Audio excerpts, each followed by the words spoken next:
We all know that women can get away with saying a whole lot more than men can. For example, the obvious one is men are trash. Men can't say women are trash. There's so many times when you would reverse the genders and it's like, never get away with that. Well, I think that goes on also with talking about these issues, obviously, because we can talk about it. We'll face some backlash, get called a pick me girl or whatever, but you guys are going to be called hateful. You're going to be, called misogynist, all the rest of it. And it hampers you so much more in how you can advocate for other men. But is it sometimes that not all the male advocates truly get women and feminism and the extent of it? I think that might be the case. And today we're going to watch a video put out by Alexander Grace, one of the OGs. He understands a lot of this, but in his latest video, I think he may have missed some things. And it's not an insult to him. He just didn't go quite far enough in recognizing the evil amongst us. Not me particularly. Welcome back to Far From Eden. So I thought a little bit about, should I cover this video or shouldn't I? But after watching it several times, I thought, no, I'm going to say the things that men can't say. He might go further on his Patreon account or what have you, where you see fuller videos of his. He might go further. But some of the things he says in this one is just not far enough for me. So let's get into it and watch him basically debate feminism against AI, which is super interesting and very telling. You're a privileged white boy. Why do you call me a privileged white boy? That's what you are. What does that even mean? What exactly what I mean? What privileges? You're a privileged white boy. What privileges do I have that you don't? Everything. Like what? Everything. Like what? Man. Name one. Out of a woman. You called me a privileged white boy. That's kind of racist. Freedom of speech. Racist. Feminism claims to be about equality, but is often confused with man-hating. How can feminists repair this misconception? I don't think it's our job to repair. I think it's some people's fragile egos, men in particular. Yeah, we try to respect the male's feelings as much as possible because they're already offended that we have women's rights. How important are women's rights? More important than yours and mine. What rights do men have that women don't?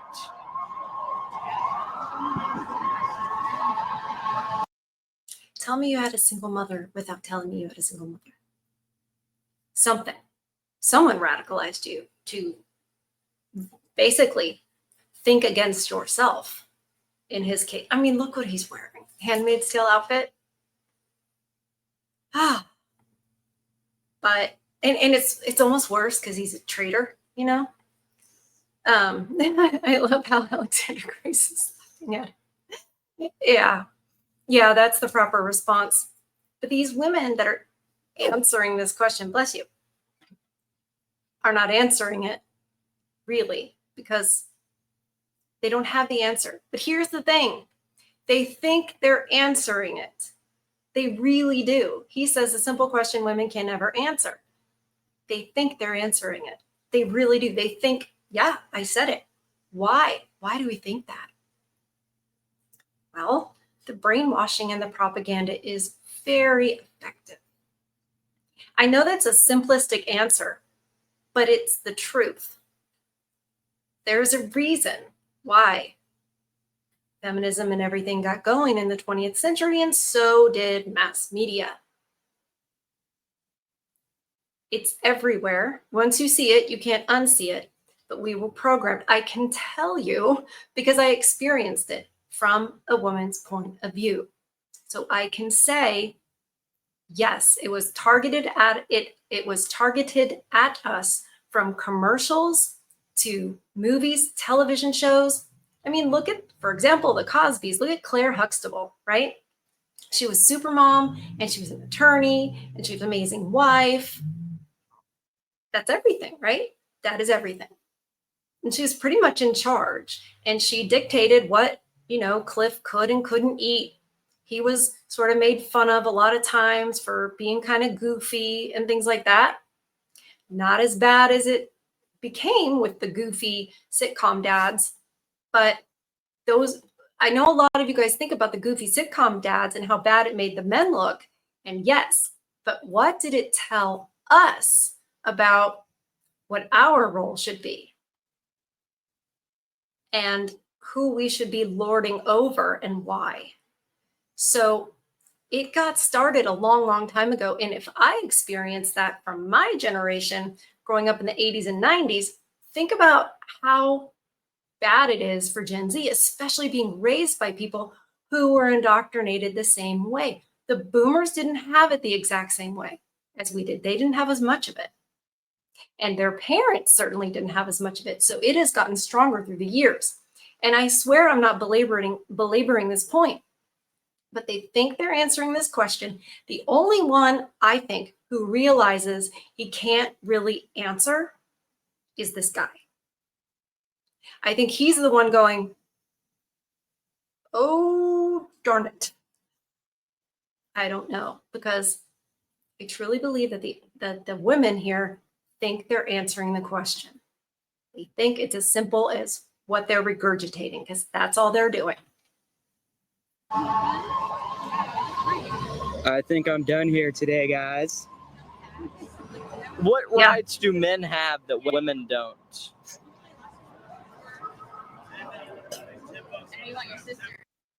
Charming. Man, I really wanted to hear an answer to that question. But if human feminists refuse to have an actual debate, luckily I can turn to AI feminism. Do you think that feminism as a movement is necessary to advocate for women's rights? Absolutely.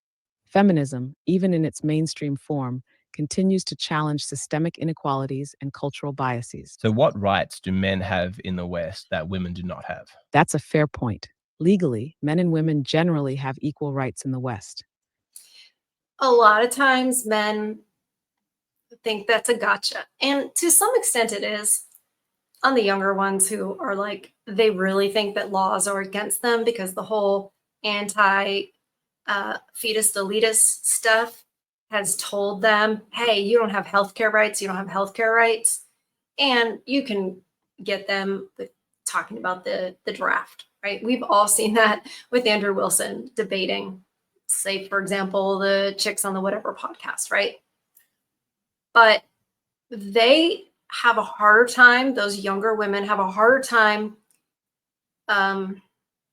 explaining the way their professors would about the systemic bias and stuff like that, which it's going to come down to. That is where they think they've got you, because it's like pointing to the boogeyman. So what the younger women will do is basically allude to it like, oh, everybody knows. Like I said, they think they answered the question. But the one thing that I don't see with Alexander Grace, I'm not trying to pick on him. It's just that this is a fantastic idea he had talking to AI.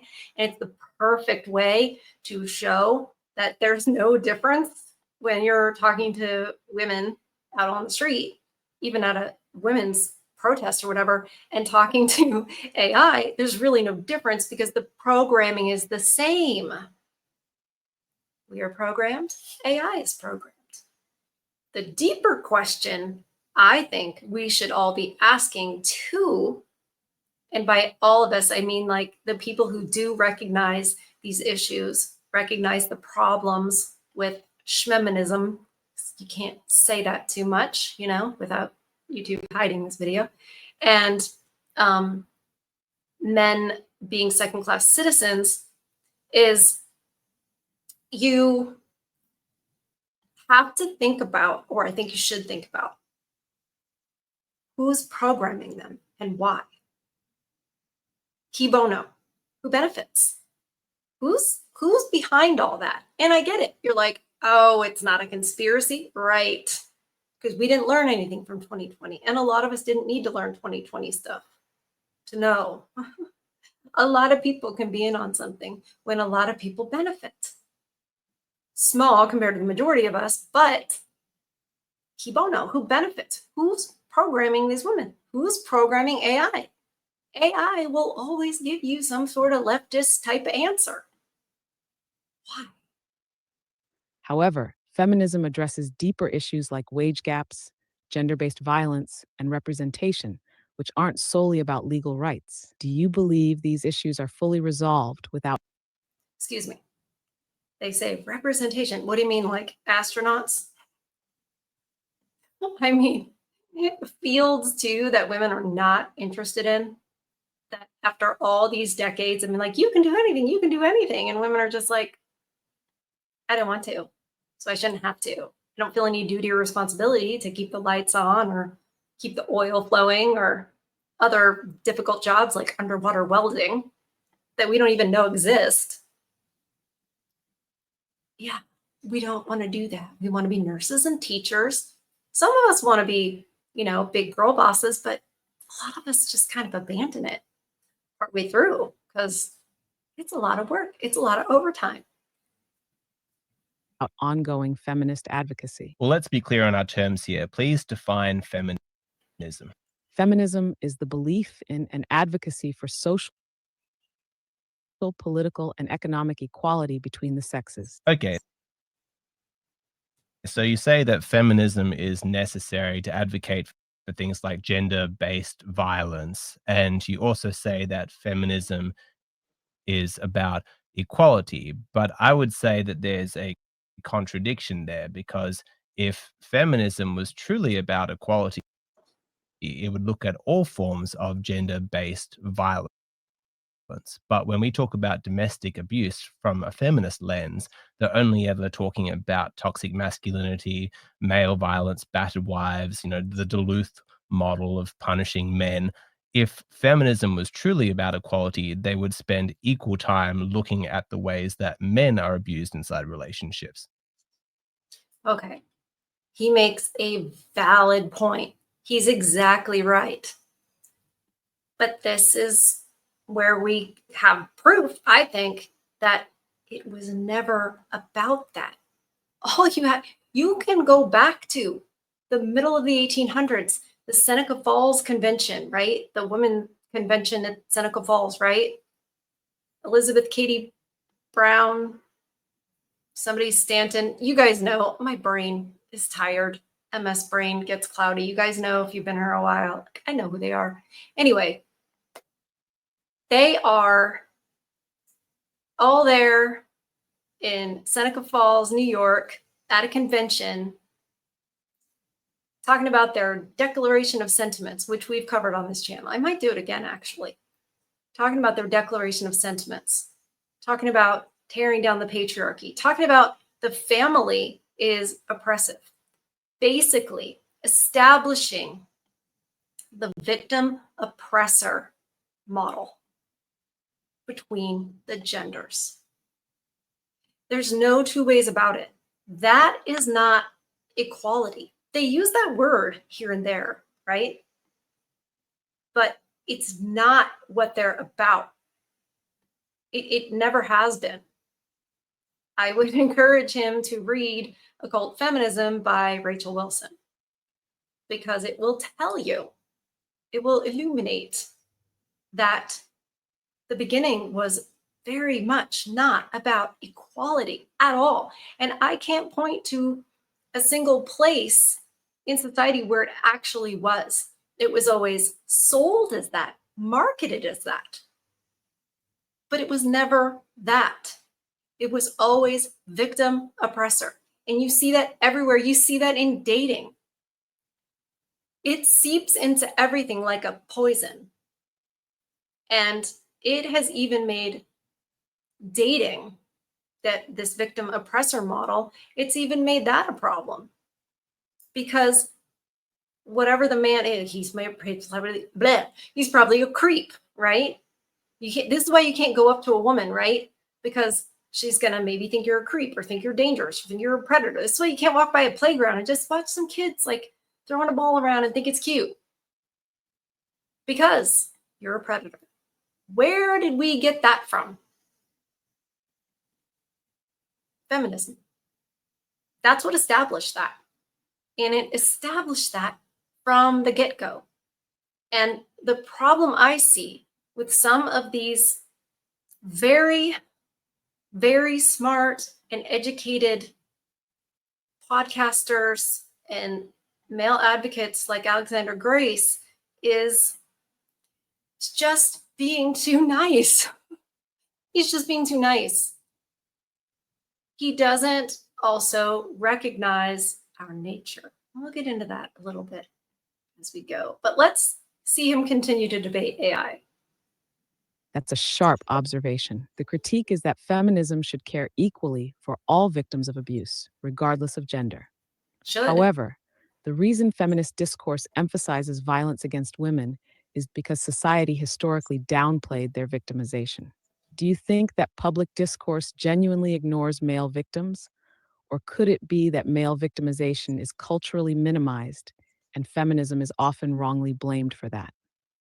I think feminism is rightly blamed for that because feminism is in control of the culture. We live in a feminist culture, and the narrative that has steam at the moment is that of the abusive man and the woman as the victim. That's what everybody talks about. That's what we see on domestic violence posters. That's where all of the emphasis is. So, of course, feminism is to blame for that. They can't wash their hands of this. They've spent decades demonizing men. I see your point. They've been doing that, as I said from the beginning, decades, over 100 years. And yeah. But I disagree. It's true that feminist discourse has shaped cultural narratives. However, framing feminism as solely responsible for male victim invisibility oversimplifies the issue. Societal norm. Sometimes the issue is simple. And sometimes the people who want to make it complicated are the people who are feeding you a line of baloney. Like associating masculinity with strength and stoicism also contribute. If feminism were solely about demonizing men, why have many feminists campaigned for breaking down harmful gender norms for men too? Oh, like Esther Vilar. Yeah, so many. There have not been that many. There really haven't been. And once again, I would say to them the same thing I'm saying to Mr. Grace here is, but I would be harder on those women. Honestly, I would say, come on, you know how we are. You know how we think. Really? Because these are people who deny that we have our natures, right? All of us, both genders, have our natures. And whether you want to say that that's God's order or God's design, I don't understand how you can look at nature and not see it. You can say, oh, we evolved that way or whatever. However you want to, jump through hoops to try to explain it. But like, one of us is bigger and stronger. One of us is weaker. One of us has the babies. We think differently. But a lot of these people want to just act like we have different plumbing. But that we're, like we're both just as good on the oil rig and we're both just as good, defending the country, and we're both just as good. No, it's not true. We each have our strengths. And we each have our weaknesses. And I think and they're different. And I think now, hold on, some do overlap. I get that. Yes, we overlap in places, but we're very, very different in many places. Sometimes the more I learn, the more I'm like, we're from different universes, let alone different planets. Like, it's like we're not even the same species sometimes. And I'm sure you guys understand that. So this whole equal business, and we're all going to do the same things, you know what that leads to? Outsourcing the children for the government to raise. It doesn't lead to, oh, more men will stay at home and raise the children. They just don't. They're not well suited for that. They can do a good job as a single dad, they can, but we have our different roles. And this kind of thinking just ignores that. And in doing so, ignores how just plain evil we can be. And him saying decades, it's only been decades, and it has full steam now. It's had full steam for a very long time. It's just that compared to modernity, it doesn't seem like it did, I don't know, back in the 40s. But if you were back in the 40s and you were comparing it to, I don't know, 40 years prior to 1900, you would definitely think it was full steam ahead. Same as in the 60s. Can you imagine what you're thinking if you were around in the 40s and you see what's going on with the free love and everything? You're definitely gonna think it's full steam ahead. It's just this, we just don't see our history the way we should, because he who controls the past controls the present, and he who controls the present controls the future. And the way we understand where we are now and where our history is and what has happened is through school. And who controls that? Who does that again? Oh yeah, that's state and government, but that's because they care about you. No, they want you to be educated. Yeah, I've seen that claim be made, and it's always amused me, this notion that women, feminists who talk about men's mental health are just like really motivated by compassion for men. They want the best for them. No, absolutely not. They're trying to strip men of their masculinity because that benefits them. They feel like men will be less of a threat. They'll be easier to control, easier to manipulate. It sets up a very good society for women, or so they think. I think they happen to be wrong about that. But no, these women are not motivated by like empathy for the male experience. They're just trying to turn them into women because that suits their agenda. That's a strong assertion. But why assume feminist efforts to address men's mental health are driven by manipulation rather than genuine concern? Isn't it possible that challenging toxic masculinity and promoting emotional openness benefits both men and women by creating healthier relationships and reducing violence? Or do the relationships look healthier? That's the gaslighting. Do the relationships look healthier today than they did, I don't know, 50 years ago? No, this is gaslighting by whoever's programming this AI. do you think any challenge to traditional masculinity is inherently harmful? Well, I don't agree that what they're doing is targeting toxic masculinity. What I see is an effort to paint masculinity itself as toxic, because if they were genuinely a movement that was criticizing toxicity as it appears in all its forms, toxic masculinity and toxic femininity, then that's a movement that I could get on board with, because I acknowledge individuals of either gender can be toxic. But that's not what we see from feminism. The female side is conveniently ignored. We don't talk about the ways that women can abuse men and how.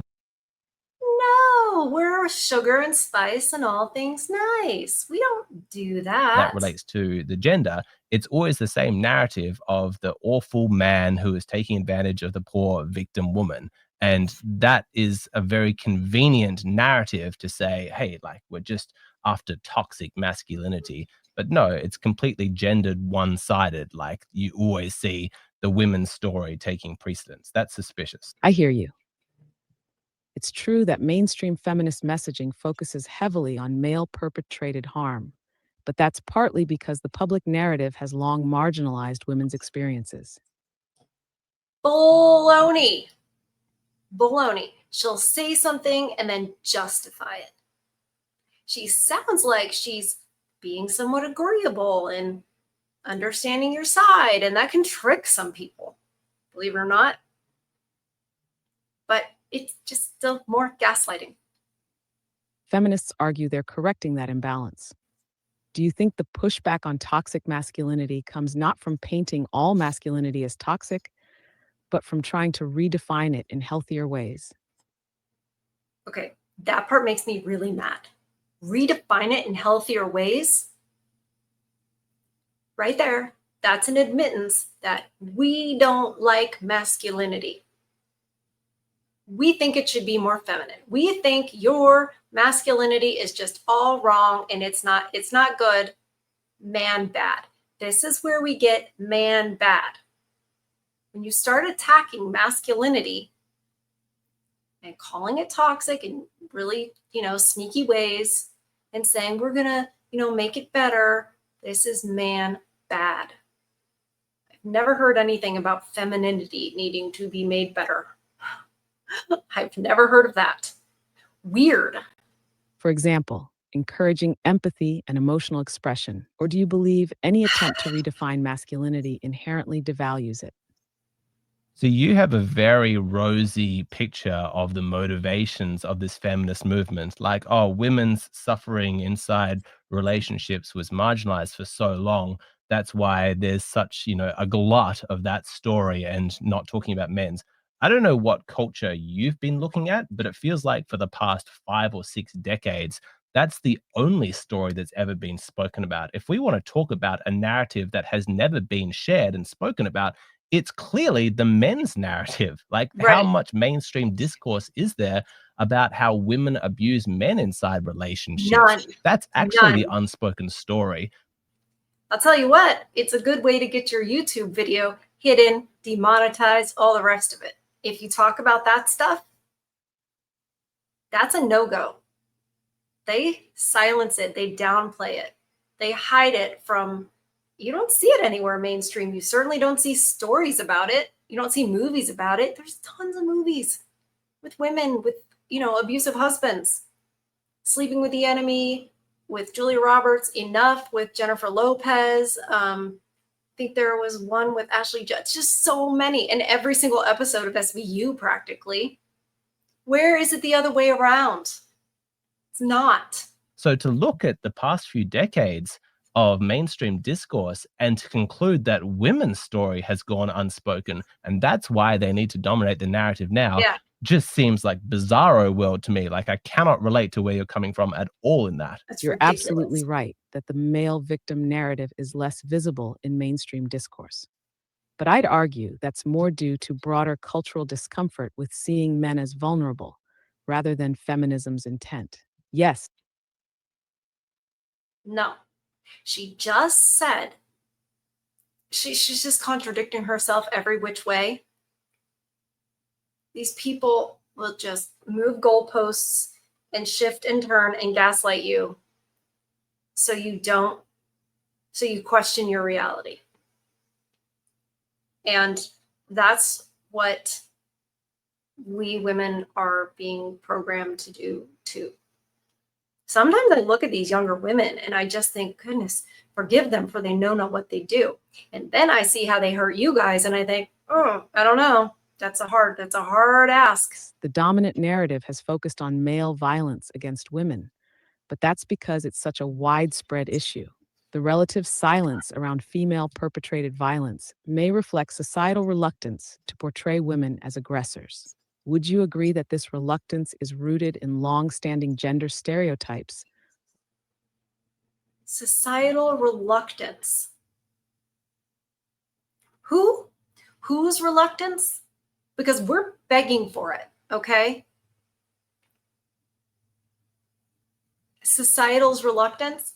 How about the overlord's reluctance to show that at all, to show that it's a problem? You know why? Because if they showed that that was such a problem, which it is, it would destroy the arguments of the feminists. It really would. And it would destroy it. And then what are they going to say? Cultural bias, this, that, and the other, systemic oppression, widespread abuse, blah, blah, blah. And man, they go on and on about that a lot in Australia. Tell me, some of you, I know Rob Cat, you're from Australia. We got some other Aussies in the chat. It's bad there, right? They're constantly telling you how bad it is. In England too, they're telling you how bad it is. Really, when you know actually who's doing it, there's some newcomers who are doing more of that. Not so much the men who've always been there, right? So it's infuriating. rather than in feminist advocacy? All right, let's see if we can meet each other halfway here, because I will grant Yeah. you that men have actually pushed for their own benefit sometimes. This men are strong, men are tough, we don't have feelings narrative for their own benefit because they How, all due respect, and I would love to get this answer, but how have they done that for their own benefit? Because what I would say is that I think men, especially in the 20th century, well, and even, in this century, but as far as the draft goes with World War II, I'm not sure if there was a draft for World War I, probably, definitely for Vietnam, we know there was. Men have been, there's definitely propaganda for it anyways. Even if they weren't forced to go, they were propagandized to go. We know that. We didn't want to get involved in World War I. And obviously they had to do the draft for World War II, so everyone was like, I don't want to do this again. Anyways, they were shipped off to do this stuff. What are they going to do? And you're saying it was to their advantage to be strong and tough? Oh, yeah, that was your advantage. Come home in a box. What do you mean it's to your advantage? See, oh, you benefited because, your great grandfather or whoever, he benefited because he had to go down and help build the Panama Canal. The coal miners benefited from being strong and stoic. Clearly, the thing that benefits you here in the West and has for over 100 years is being a victim. When you paint yourself as a victim and you can convince other people, suddenly you're going to get privilege. So and you guys answer me in the chat because maybe I'm missing something. Please tell me if I'm missing something. You guys are really smart. So when has being strong and stoic benefited a man? Because it seems to me that all it does is make it so that you have to work and work super hard at very tough things, and you're not allowed to cry. You're not allowed to, sorry, I'm screaming at you. You're not allowed to be vulnerable. You're not allowed, you know what I mean? So when does that benefit you? When? wanted to appear like strong and invulnerable, and that women have also pushed this I'm helpless, I'm just a victim narrative, because it's also benefited them to have people view them that way, and that these are Yes. long-standing gender Yes. stereotypes that have existed before modern social and political movements. However, we are physically weaker. So there is more, and we are more emotional. And I would say that's our nature. And I don't think that it has to be a bad thing. I think that it can be a very good thing when it's in the rightful place and used in the rightful ways. But we are physically weaker. There are more things that we will actually be vulnerable about and need. Everybody knows that if modernity and everything wasn't here and we were just, suddenly modernity was gone, infrastructure, all that, a man can survive on his own. Still be difficult, right, out in the wild, but he can. We cannot. And even still, like if I had a camper, I'm going to go. It's way harder for us. It's just the truth. It's just the truth about who we each are. Like, I will grant you that, but in return, I want you to admit that feminism's, hands are not clean. Like, there's blood there. Like, this movement has 100% exacerbated and made this problem worse.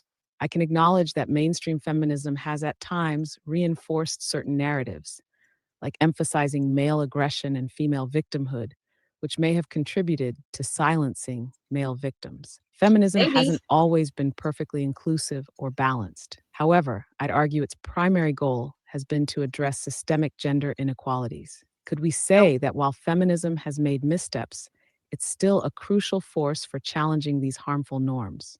Or do you feel its missteps have fundamentally disqualified it as a positive movement? Yeah, I'm ready for feminism to die. Like, I don't think the world needs it anymore. If you look at whatever the stated goals of feminism were, in terms of we want women to be able to own property, we want them to be able to vote, we want them to be able to break free of cultural stereotypes and follow whatever, individual path they want to take. They won. It's all been achieved. And I personally think that's a good thing. I celebrate. No comment. Oh, Mr. Grace. No, sir.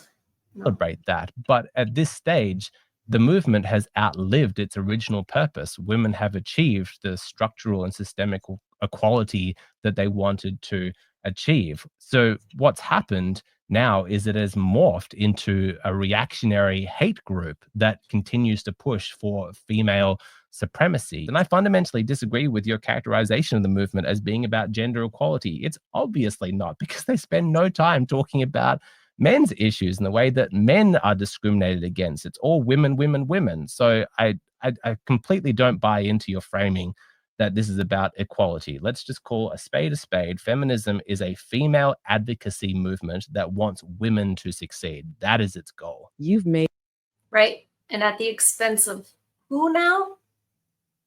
Oh, yeah. You guys. your position clear.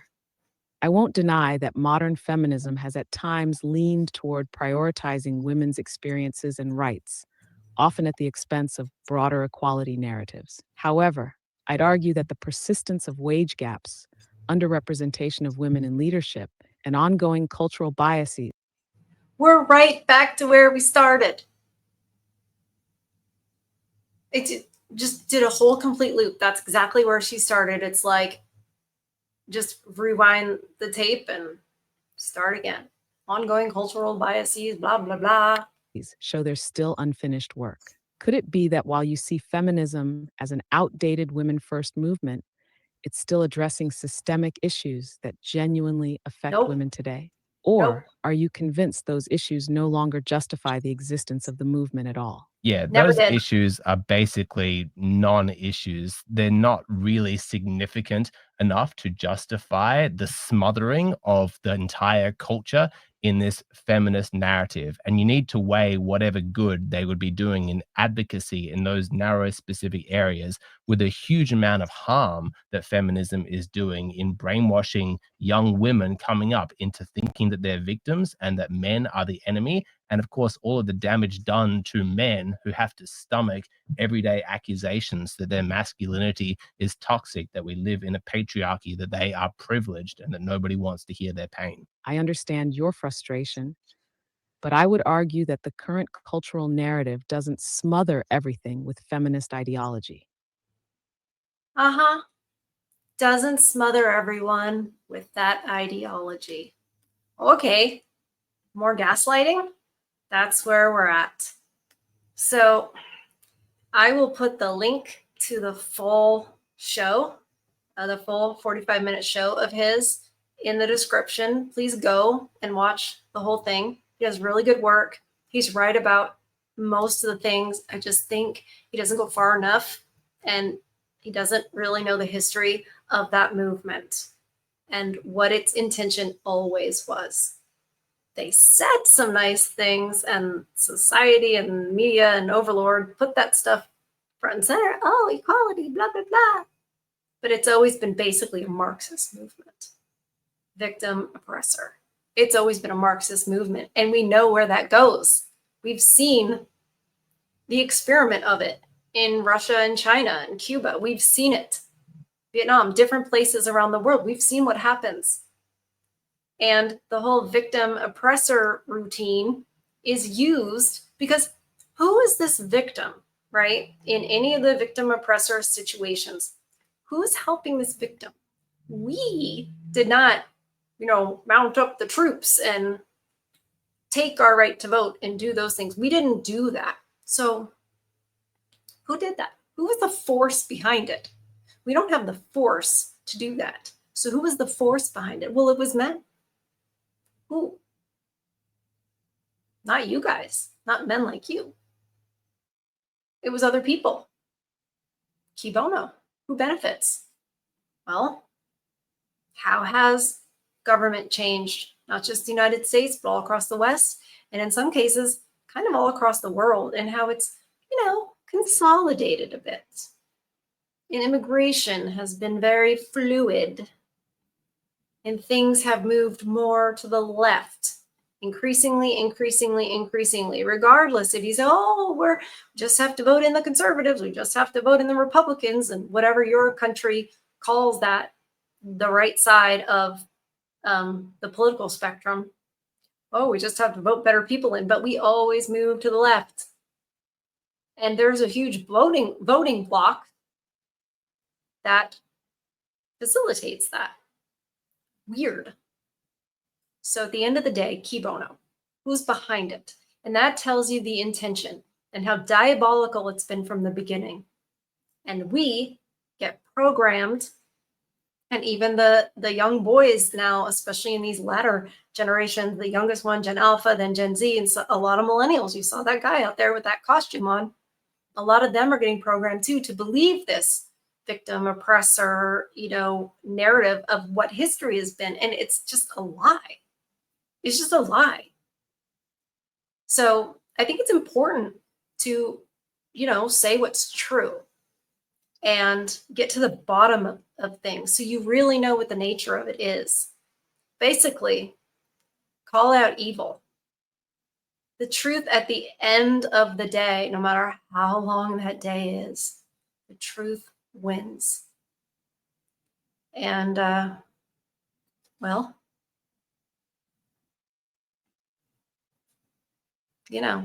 he's king. And the truth will end up, in the end, winning. But we need to know it's truly an evil that we're fighting. More and more people, I'll just finish on this, more and more people, especially the men, are finding God. Joe Rogan has started attending church. And on one of his recent shows, he said, I'm sticking with Jesus. You know why? I can't speak for him. But the presence of evil in our world, in the West, is palpable. And it has shown people, especially men, because they're better at detecting it, it has shown them that it is truly real.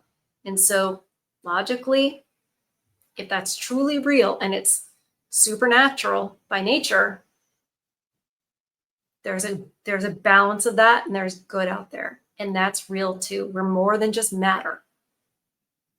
So I just think you need to know what's really out there, and that will help protect you from those who would do you harm, accuse you, take your children, break your heart, which doesn't sound like that big of a deal, hear that, but I see a lot of men with broken hearts because of, women who don't realize they have one. And at the end of the day, don't seem to care. So now that I've said all that, I'm just also going to say protect your peace, which seems impossible, but you can. You totally can if you make a point to do it and realize that you're worth it. You feed your souls. I love you guys, and I'll see you on the next one. Bye.